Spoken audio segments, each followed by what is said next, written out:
Assalamualaikum warahmatullahi wabarakatuh. Waalaikumsalam warahmatullahi wabarakatuh. Bismillahirrahmanirrahim. Alhamdulillahi rabbil alamin. Wassalatu wassalamu ala ashrafil mursalin, imamil muttaqin, sayyidil ghurril muhajjalin, wa ala alihi wa ashabihil mujahidin at-tahirin, amma ba'du. Saudara-saudara kaum muslimin rahimakumullah. Satu hari ketika seorang ulama besar bernama Al-Imam Al-Faqih Abu Lais tengah berjalan-jalan di dekat kota Basrah, berkelumpulah sekelompok orang di dekat beliau. Mereka datang mengajukan satu pertanyaan. Imam, kami ingin bertanya. Di dalam Al-Quran itu Allah Subhanahu wa ta'ala menjelaskan, Ud'uni astajib lakum. Berdoalah kepadaku, aku akan jawab doamu. Mintalah kepadaku, aku kabulkan permintaanmu. Itu dan begitu janji Allah di dalam Al-Quran. Kami, kata orang-orang tadi, sudah lama berdoa kepada Allah. Tapi kenapa sampai sekarang doa kami ini belum dikabulkan? Katanya, ud'uni astajib lakum. Kalau kamu berdoa, aku jawab, aku penuhi, aku kabulkan doamu. Itu janji Allah.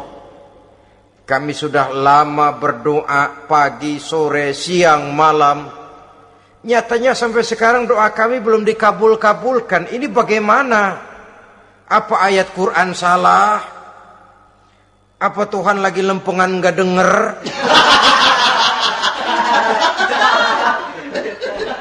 Apa doa kami yang terbalik? Kelihatannya sepele saja ini. Doa tidak didengar oleh Allah. Permohonan tidak dijawab, tidak dikabulkan oleh Allah. Tapi sebenarnya kalau kita mau merenung, kemalangan apa yang paling besar dalam kehidupan ini? Selain daripada kalau permohonan dan doa kita sudah tidak dihiraukan oleh Allah. Artinya hidup sudah tidak diopeni oleh Allah. Jangankan Allah, saudara-saudara, kita nggak diopeni sama mertua saja bingung. Ini mertua diem aja, kalau saya salah apa salahnya, kalau ada yang dikepengenin apa kepengenannya, boyak ngomong kenapa diem begitu. Ini tidak diopeni oleh Allah. Kemalangan apa yang lebih malang selain daripada kalau doa sudah tidak didengar oleh Allah. Itu sudah kemalangan yang paling malang, lebih malang dari kota Malang saya kira.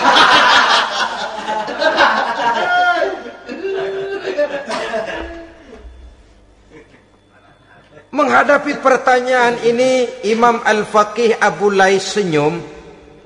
Lalu beliau berkata, tuan-tuan, tahu kenapa doa tuan-tuan tidak dijawab, permohonan tidak dikabulkan? Allah sudah tidak memperdulikan tuan-tuan ini. Kami tidak tahu, Imam, maka kami bertanya. Begini, hati tuan-tuan itu mati. Dari hati yang mati, channel tidak nyambung kepada Allah. Dari channel yang putus tidak ada getaran strom, bagaimana akan timbul gejala? Hatimu mati, jadi pantas kalau doa tidak dikabulkan, permohonan tidak dipenuhi, doa tidak terjawab, hatimu mati. Saudara-saudara kaum muslimin, dari hati yang mati ini, getaran tidak akan sampai ke hadratullah azza wa jalla. Nah, ini juga satu penyakit yang kita sangat khawatirkan, yaitu apabila hati kita sudah mati selagi jasad masih hidup. Artinya, jadilah kita bangkai berjalan di hadapan Allah Subhanahu wa ta'ala. Sementara kita sangat disibukkan dengan menggali berbagai macam jenis obat penangkal penyakit zahir, dan kita kurang perhatian untuk mencari obat penangkal penyakit batin yang kalau diserang penyakitnya menghancurkan kehidupan abadi di akhirat nanti. Perkembangan ilmu kedokteran nyata benar diikuti dengan perkembangan jenis-jenis penyakit. Makin maju ilmu kedokteran, makin modern penyakit. Ngerti juga rupanya itu penyakit. Dulu kita tidak kenal yang namanya AIDS. Kita tidak tahu yang namanya liver. Kita tidak kenal yang namanya stres. Paling yang banyak cika, masuk angin, dan sebagainya. Tapi baiklah, penyakit-penyakit batin yang menyebabkan hati menjadi mati, dan dari hati yang mati, doa tidak naik, tidak didengarkan oleh Allah Subhanahu wa ta'ala. Nah, kata orang-orang tadi, yang menyebabkan hati kami mati ini apa, Imam? Beliau menjawab, pertama, araftumullaha wa lam tu'tuhu haqqahu. Yang menyebabkan hatimu jadi mati, pertama, kamu kenal benar kepada Allah, tapi haknya untuk disembah, kewajibanmu untuk menyembah, tidak pernah kamu laksanakan. Bagaimana Allah tidak akan jauh dari kita kalau kita tidak akan mengadakan pendekatan kepadanya. Dan pendekatan kepada Allah hanya bisa kita tempuh melalui jalur kegiatan ritual ibadah. Allah akan terlalu jauh apabila kita hanya membicarakannya lewat filsafat dan renungan yang mendalam. Tapi Allah akan dekat dan terasa hadir dalam hidup apabila kita dekati ia dengan pelaksanaan ibadah kepadanya. Kamu kenal Allah, tapi hakmu untuk menyembah, kewajibanmu untuk menyembah, haknya untuk disembah, tidak pernah kamu laksanakan. Kalau soal Allah, kita kenal bukan main. Bahkan tidak hanya kita mengajarkan kenal juga kepada anak-anak kita. Kalau ditanya siapa pencipta matahari, bulan dan bintang, Allah. Siapa pencipta lautan, gunung, hutan belantara dan sungai-sungai? Allah. Siapa pencipta bumi, matahari dan sebagainya? Allah. Sembahyang apa enggak? Bagaimana nanti?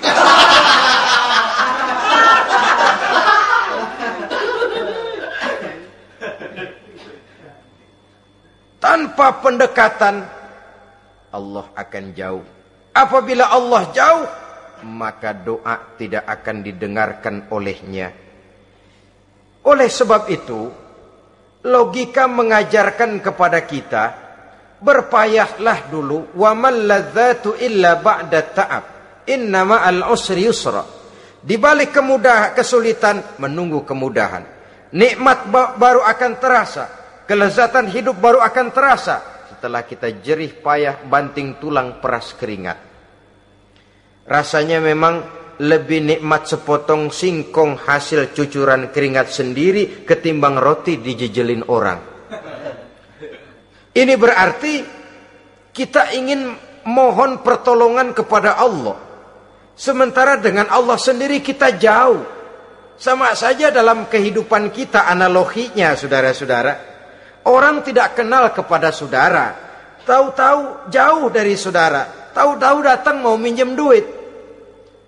Apa kesan saudara? Enak aja, kenal enggak, dekat enggak, datang-datang mau minjem duit. Emang duit percetakan bapak lu?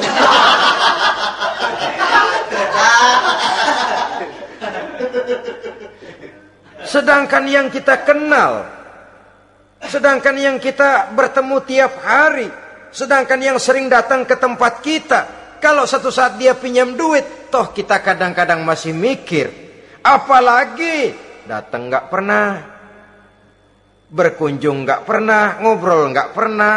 Apalagi kenal juga nggak pernah, datang-datang mau minta. Macam apa?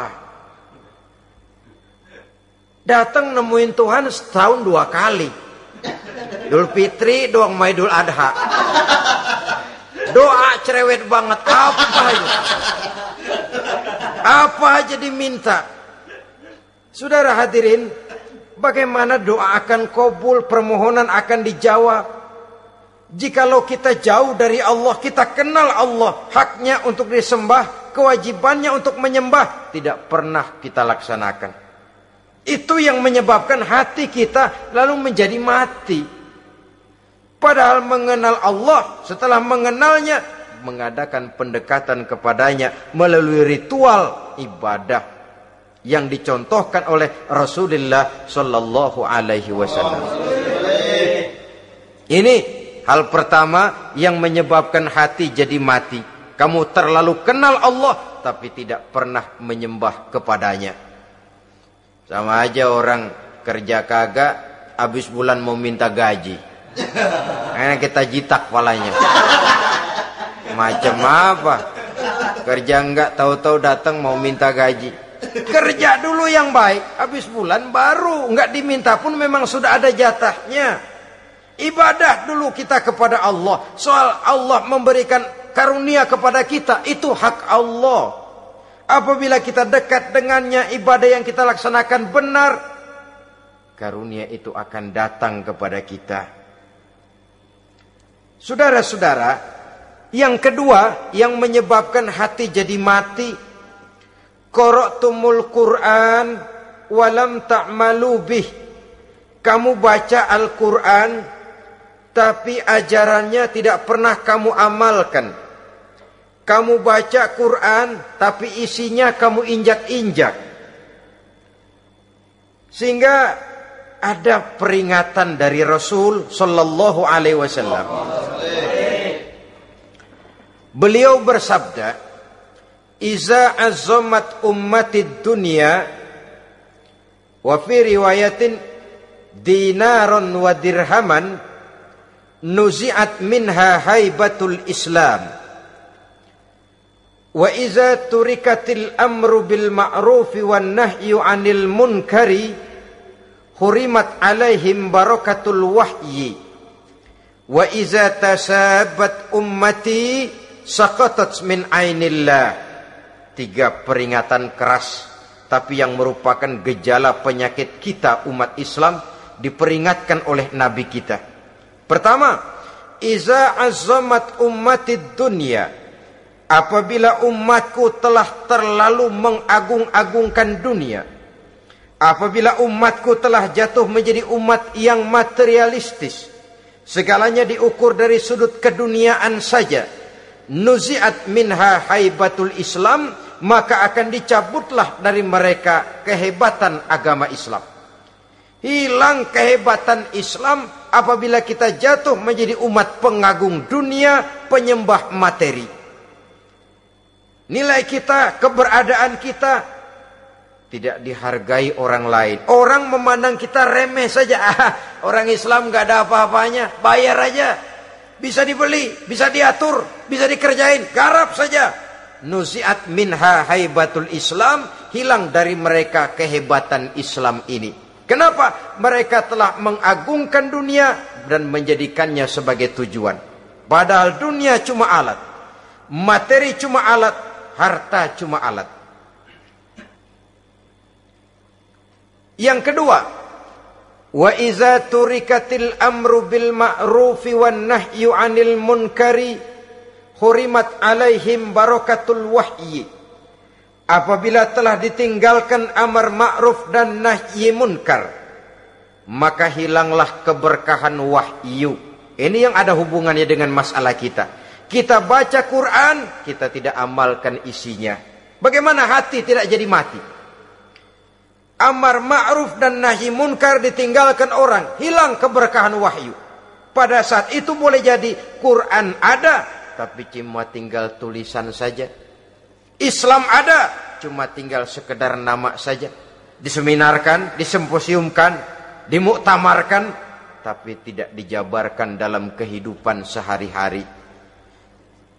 Apabila amar ma'ruf dan nahi munkar telah ditinggalkan orang, hilang keberkahan Quran itu. Akibatnya apa? Apabila amar ma'ruf tidak lagi digalakkan orang, nahi munkar tidak dilaksanakan orang, lalu orang menilai sesuatu menurut seleranya sendiri. Mana yang ma'ruf, mana yang munkar, tidak ada lagi patokan utama. Kalau baik kata otaknya, dia kerjakan. Tidak baik menurut otaknya, dia tinggalkan. Agamanya adalah otak, berhalanya adalah akal. Akhirnya umat kehilangan pedoman. Tidak lagi jelas mana batas yang ma'ruf, mana batas yang munkar. Dalam kondisi sedemikian, akhirnya akan terjadi penjungkiran nilai. Paling celaka nantinya, yang ma'ruf malah dianggap munkar, yang munkar malah menjadi ma'ruf. Peringatan ketiga dari Nabi, wa iza tasabat ummati saqatat min ainillah. Apabila umatku sudah saling berbantahan, apabila umatku sudah saling caci memaki, saqatat min ainillah, jatuhlah mereka dalam pandangan Allah Subhanahu wa taala. Hilang wibawa umat yang sudah saling mencaci maki, saling menjatuhkan, saling gasak, gesek, gosok. Justru agama menganjurkan kita ini saling asah, asih, asuh. Kadang yang kita praktekkan, kita ini saling gasak. Yang kedua, saling gesek. Yang ketiga, saling gosok. Gasak, gesek, gosok. Kacau kita ini. Saling gasak, menjegal kawan seiring, menggunting dalam lipatan. Saling gosok, fitnah sana, fitnah sini. Saling gesek, sikut kiri, sikut kanan. Tidak peduli orang lain luka dan sebagainya. Yang penting dia bisa nangkring. Jatuh kita dalam pandangan Allah apabila umat sudah saling mencaci maki. Maka kita kembali kepada persoalan, hal kedua yang menyebabkan hati jadi mati, qara'tumul Qur'an walam ta'malu bih. Kita baca Al-Quran, tapi ajarannya nyaris tidak kita amalkan di dalam kehidupan kita. Akibatnya hati lalu jadi mati. Itu yang kedua. Yang ketiga, yang menyebabkan hati jadi mati dan doa tidak terjawab, idda'aitum annakum min ummati Muhammadin sallallahu alaihi wasallam walam ta'malu bisunnatihi. Kamu mengaku, kamu memproklamirkan diri sebagai umatnya Nabi Muhammad, tapi sunnahnya tidak pernah kamu amalkan. Malahan perkembangan paling akhir, bukan saja tidak mau mengamalkan sunnah, malah mengingkari sunnah. Inna lillahi wa inna ilaihi raji'un. Oh, Nabi Muhammad itu manusia biasa seperti kita. Sebagai manusia dia bisa salah. Dan ternyata hadis banyak yang palsu. Yang otentik cuma Quran. Selebihnya adalah sejarah. Tidak ada itu sunnah. Langsung saja kepada Quran. Oh, hadis itu bukan sumber hukum. Oh, tidak perlu mengamalkan sunnah. Saudara-saudara kaum muslimin, mengaku kita umat Nabi, tapi sunnahnya kita campakkan, tidak kita amalkan. Setelah tidak kita amalkan, kita campakkan. Setelah kita campakkan, kita ingkari pula. Inna lillahi wa inna ilaihi raji'un. Bagaimana hati tidak jadi mati? Kalau siang malam kita memproklamirkan diri sebagai umat Nabi Muhammad, sementara sunnahnya kita campakkan, kita abaikan, dan kita ingkari dia, sunnah itu.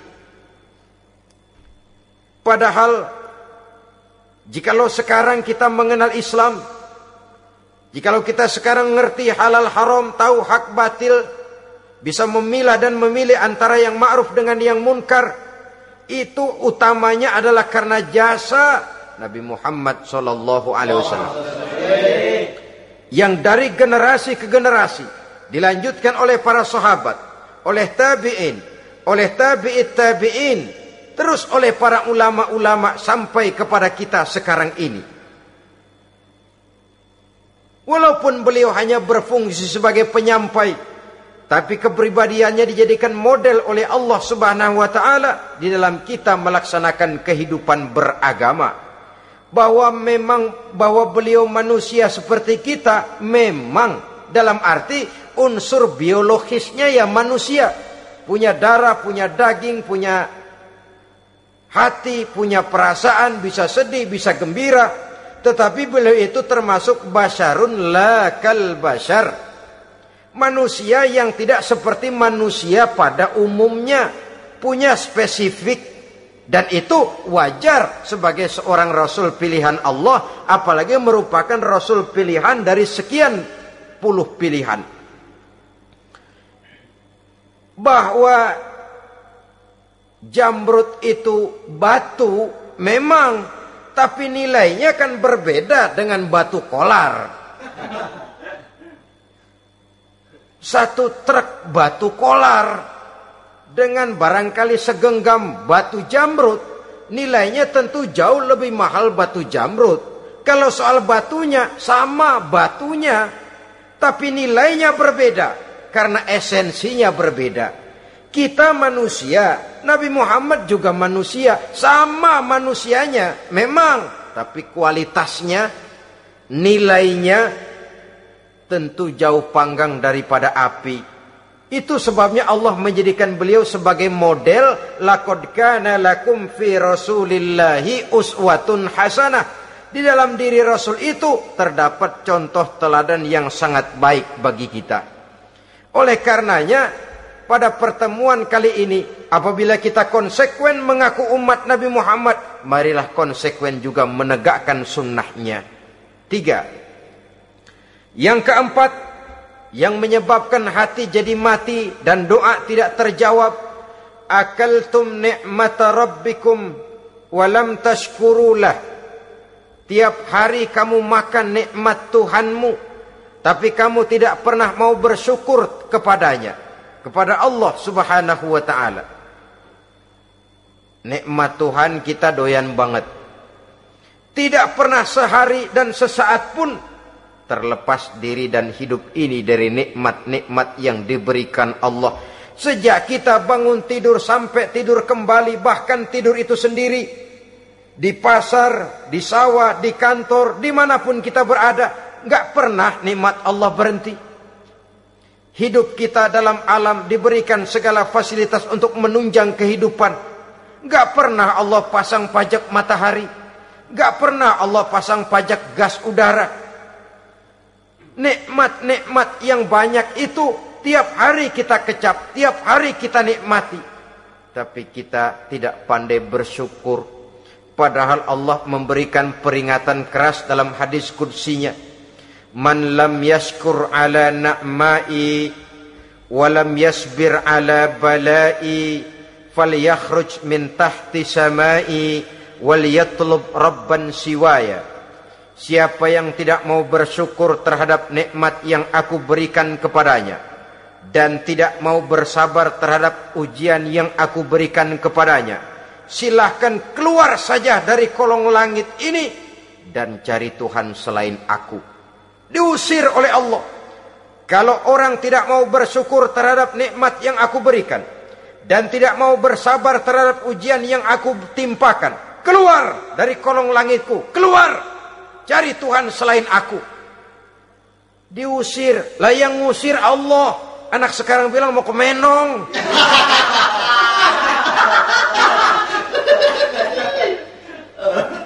Kalau diusir kita dari Jakarta, masih bisa pindah ke Bandung. Diusir kita dari Bandung, bisa pindah ke Jogja, Solo. Diusir kita dari Indonesia, bisa pindah ke Singapura, Malaysia. Diusir dari kolong langit, mau cari langit mana lagi?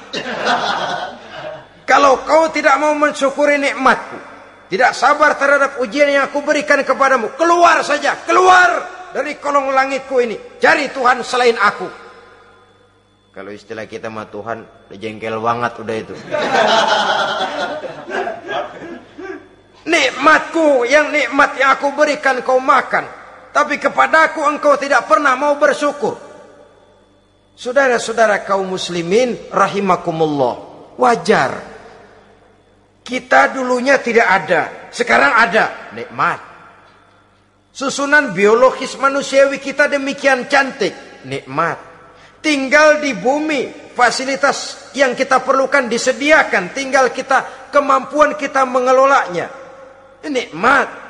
Diberikan kita otak yang membedakan kita dengan binatang, nikmat. Diberikan kita agama, diutus para rasul untuk jadi model dalam kehidupan kita, nikmat. Kalau cara kita emang kurang apa sih? Apa yang kurang, hai manusia? Engkau tidak ada, aku adakan. Kalau aku perintahkan kau tinggal di bulan, mungkin kau tidak akan sanggup hidup. Begitu lahir juga kelepek-kelepek habis. Ya nggak ada HO2 toh di bulan. Mau ngisap apa? Aku tinggalkan kau, aku perintahkan tinggal di permukaan bumi. Alamnya indah, fasilitas serba menunjang. Nikmati semuanya, semuanya untuk kamu, semuanya. Satu pintaku, syukuri nikmat yang aku berikan kepadamu. Ya bukan cuma syukur dalam ucapan, syukur dalam perbuatan. Banyak nikmat yang diterima, makin banyak dia sujud, makin banyak dia ruku, makin banyak dia mengadakan pendekatan kepada Allah. Syukur dalam artian berupa tindakan dan perbuatan, mempergunakan nikmat sesuai dengan kehendak yang memberikan nikmat itu sendiri kepada kita. Saudara-saudara kaum muslimin rahimakumullah. Ini penyakit yang keempat. Kamu makan nikmat Tuhanmu, tapi kamu tidak pernah pandai bersyukur kepadanya. Mensyukuri nikmat yang diberikan tadi. Bagaimana hati tidak jadi mati? Kita sibuk mempersolek jasmani, mencari obat penangkal penyakit zahir. Maka yang ramai di zaman sekarang saudara lihat, salon, fitness, senam, macam-macam jenis. Tidak ada salahnya dan tidak ada jeleknya. Tapi kalau itu sampai melupakan kita kepada memperindah batin, memperbaiki jiwa, artinya bukankah kita perlahan tapi mempersiapkan diri menjadi bangkai berjalan di hadapan Allah.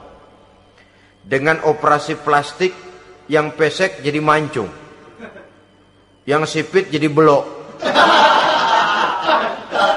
kulit keriput jadi kencang, pipi terlalu cekung bisa diatur. Saudara-saudara, tapi kalau hati yang rusak, jiwa yang rusak, kemana lagi kita akan berobat kalau bukan kepada agama? Maka hati itu jadi mati apabila kita selalu memakan nikmat Allah dan tidak pandai mensyukuri nikmat itu. Dari hati yang mati tidak akan ada getarannya. Oleh sebab itu doa tidak terjawab.